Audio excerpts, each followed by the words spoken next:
మీరు కుంభరాశిలో జన్మించారు.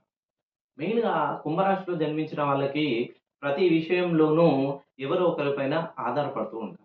ఎవరైతే యస్ అనే అక్షరంతో పేరు మొదలవుతుందో, మెయిన్‌గా కుంభరాశిలో ఇంటికి రెండవ సంతానమైన వాళ్ళు. మీరు కుంభరాశిలో జన్మించి మీరు ఇంటికి ద్వితీయ సంతానం అయితే, మీకు సంతాన విషయంలో ఇబ్బందులు కలగవచ్చు.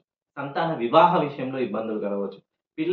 పెళ్ళైన తర్వాత పిల్లల విషయంలో గాని, ఆ పిల్లలకి వివాహ విషయంలో గాని, పిల్లలకి సంతాన విషయంలో గాని చాలా సమస్యలు ఏర్పడతాయి. మీ దాంపత్య జీవితంలో గూడా ఎవరో ఒకరి వల్ల ఇబ్బందులు ఎదుర్కొనే అవకాశం ఉంటుంది. కష్టపడతారు. భార్యాభర్తలు ఒకే మాట పైన ఉండి చాలా అద్భుతంగా డబ్బులు సంపాదించి ఒక తేనెటీగ గనక తేనె తేనె మొత్తం పోగేసినట్టుగా పోగు చేస్తారు.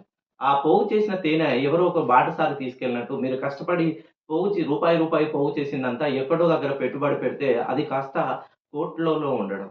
అది కాస్త మిమ్మల్ని చిక్కుల్లో తీసుకునే ప్రమాదం ఉంది.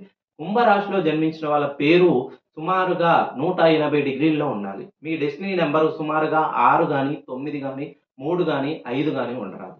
ఇలా ఉన్నట్లయితే మీరు ఒక్కసారి నాతో ఫోన్ కాల్‌లో మాట్లాడే ప్రయత్నం చేయండి.